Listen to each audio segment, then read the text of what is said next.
วันนี้ผลจะก็มาทดสอบความรู้ของผลเองเพราะในสมัยตัวที่ผลเรียนผลได้ไปแข่งขันวิชาคณิตศาสตร์แล้วก็ได้ที่1กันมาเพราะฉะนั้นในวันนี้ผมก็เลยได้ก็มาทดสอบอีกครั้งเพื่อที่จะดูกันว่าหลังจากที่ผ่านไป2-3 ปีที่ผมไม่ได้เรียนหนังสือความรู้ของผลยังเหลืออยู่เท่าไหร่ในคลิปนี้เราไปดูกันซึ่งผมจะต้องบอกกันว่าผมไม่ได้เรียนหนังสือมา2-3 ปีแล้วไม่รู้ว่าความรู้ของผลยังเหลืออยู่เท่าไหร่ในคลิปนี้เรามาดูกันเลยเรามาอุ่นเครื่องกันที่กระบวนโลกคูณหารจากนั้นเราก็ไปสู่ขั้นยากขึ้นข้อแรกก็คือปี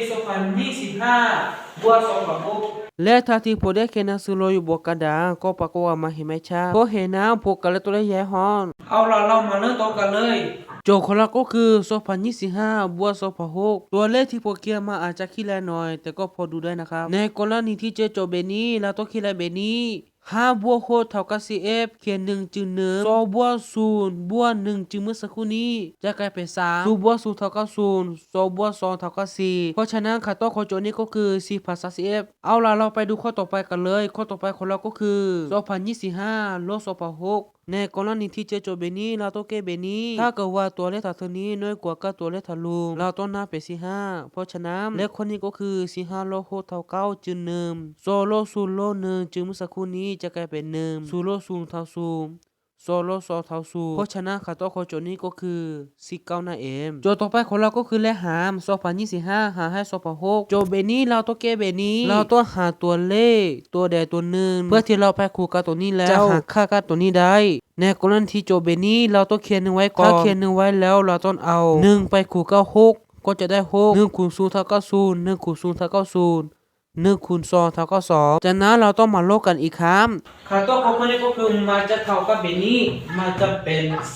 19จากนั้นเราหารเอา19ไปหารกับ2ไม่ได้เพราะฉะนั้นเราต้องตื่นสูหลังจากที่ตื่นสูแล้วเราต้องเขียนจุจากนั้นเรามาดูกันว่า190มาหาค่า2ได้หรือไม่ถ้าเกิดว่าไม่ได้เราต้องตื่นสูหลังจากตื่นสูแล้วเราต้องไปตื่นสูทางนี้อีก1,900หารด้วยกับ2,6เพราะฉะนั้นเราต้องตื่นสูอีกครั้งและเอาสูอีกวันนี้เราสามารถหารได้แล้วในคนนี้ผลจะเขียนและ9 6 54เขียน4จึง5 9สูเป็น0บวก5จะจึงเมื่อสักครู่นี้9สูเป็น0 2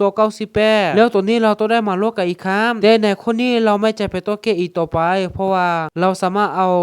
1.009นี้ไปคัดต้นได้เลยต่อไปเราไปดูเลขคูณกันซึ่งโจทย์ของเราก็คือ2025คูณ2026 5 6 30เขียน0จึง3 2 6 4 2บวก3จึงเมื่อสักครู่นี้จะเป็น45แล้วก็จึง1อีก6สูเป็น0บวก1จึงเมื่อสักครู่นี้เข้ามาจะกลายเป็น1 6คูณ2เท่ากับ12 0คูณ5 0 0คูณ2 0 0 0 0สุขุโซศูนย์อันนี้ก็คือกัน0 0 0โซคูณ5เท่า10เขียน0จึง1โซคูณ2เท่า4บวก1จึงเมื่อสักครู่นี้จะเป็น5โซคูณ0เท่า0โซ4เมื่อเราได้แบบนี้แล้วเราต้องบวกกันอันนี้ก็จะเป็นบวกเพราะฉะนั้น0สลงมา0บวก5เท่ากัน5 1บวก0บวก0เท่ากัน12บวก0บวก0บวก0เท่ากับ2 1บวก0บวก0บวก5เท่ากับ6 0บวก0เท่ากับ0 4สลงมาผลลัพธ์ของคนนี้ก็คือ4,62,150นั่นเองแล้วนี่ก็คือการอุ่นเครื่องของผลในการเกณฑ์เลขในวันนี้เพราะฉะนั้นเราไปถึงระดับขั้นยากขึ้นอีกนิดนึงซึ่งโจทย์ที่ผมจะแก้ต่อไปนี้นะก็คือเลขสมการนี้เราต้องได้แก้แบบนี้ซึ่งโจทย์ของเราผมจะเอามา2025กับ2026นี่ก็มาเช่นเคยนะก็คือ2026อีกบวก0เท่า2025เอา2000ตัวนี้สรุปมานะครับจากนั้น0นี้เนี่ยเข้าไปจะเป็นลบ02025ลบ0เท่ากับ2025คือเก่าเพราะฉะนั้นผมจะเขียน2025เลยจากนั้นเราต้องมาทออีตัวนี้จะกลายเป็นพอหารทันทีพอหารก็คือ2025หาร2026และค่าตัวของคนนี้ก็คือเหมือนกับตัวนี้นั่นก็คือ1.009และค่าตัวสุดท้ายของคนนี้ก็คืออีเท่า1.009นั่นเองเอาล่ะเราไปดูข้อต่อไปกันเลยข้อต่อไปผมจะแก้เลขสมการค่าสมบูรณ์ผมจะเอาเลขตัวนี้เหมือนเดิมแต่ผมขอลบที่นี้ก่อนค่าสมบูรณ์ของเรามีเพียงแค่ตัวไหน คิดอันนี้โซเซนี่เข้ามา และในกรณีที่เป็นแบบนี้เราก็จะต้องแก้สองแบบที่หนึ่งก็คือและแบบที่สองก็คือฝั่งนี้จะต้องเป็นลบนั่นหมายความว่าลบ2025ผลลัพธ์ของฝั่งนี้ผมจะไม่แก้ให้ดูเพราะว่าผลลัพธ์ของฝั่งนี้มันจะเข้าเหมือนข้อมือสักครู่นี้นั่นก็คือเราก็ได้ตัวอีตัวนี้แล้วเอา2025หาให้กับโซฟาโฟนี่แหละครับแล้วณตัวนี้เรามาดูฝั่งนี้บ้านฝั่งนี้ก็คือเราก็ต้องทำเหมือนเดิมเพียงแต่ว่ามาตั้งกันอยู่ที่ฝั่งนี้มาจะติดลบเข้ามาแต่วิธีการแก้ก็จะเหมือนเดิมเราถอดอีกจะเท่ากับลบ2025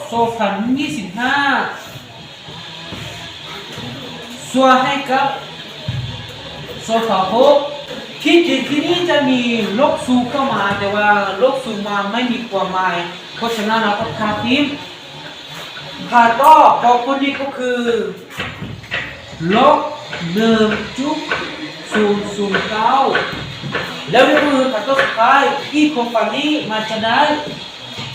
ลบ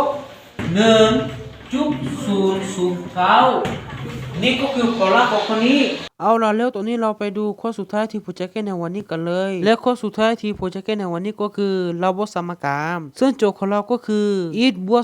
2025y เท่าซูมอีทลบ2,6y เท่าซูมในการแก้ระบบสมการของเราก็คือถ้าอีทเราต้องดูว่ามีตัวไหนที่เราสามารถคาดทิ้งได้เส้นในตัวนี้ก็คือเราสามารถคาดตัวอีททิ้งได้เลยจากนั้นเราต้องเอา2025y ลบให้กับ 2,6y มันจะเท่ากับ 19y เท่าซูมจากนั้นเราต้องทอ y เมื่อเราทอแล้วก็จะกลายเป็นพหารก็คือ0.59และผลลัพธ์ของคนนี้ก็คือเท่า0แต่ยังไม่จบเท่านี้ตัวนี้เรามีแค่ค่าคอไว้เพราะฉะนั้นเราต้องไปหาค่าคออีฟวิธีการทำก็คือเราต้องไปแทนข้างซ้ายโซนที่1หรือโซนที่2ที่เจียนี่คือโซนที่1และนี่ก็คือโซนที่2แต่ผมจะแทนซ้ายโซนที่1โซนที่1ของเราก็คืออีฟบวก2025ค่าคอไว้ก็คือ0เท่า0เมื่อถึงตรงนี้เราต้องมาดูกันต่ออีฟบวก2025คูณกับ0มันจะเท่ากับ0เท่า0คือตัวนี้เราก็รู้เลยว่าค่าโคอีของเรามันจะเท่ากับ0นั่นหมายความว่าค่าต่อของคนนี้ก็คือค่าโคอีและค่าโคไวแต่ละครั้งมันเท่ากับ0เอาละครับแล้วนี่ก็คือการทบทวนความรู้ของผมในคลิปวิดีโอต่อไปอยากจะให้ผมทำคลิปวิดีโออย่าไลค์ก็คอมเมนต์มาใต้คลิปวิดีโอนี้ได้ถ้าเกิดว่าคุณชอบคลิปนี้ก็อย่าลืมกดไลค์กดแชร์แล้วก็กดติดตาม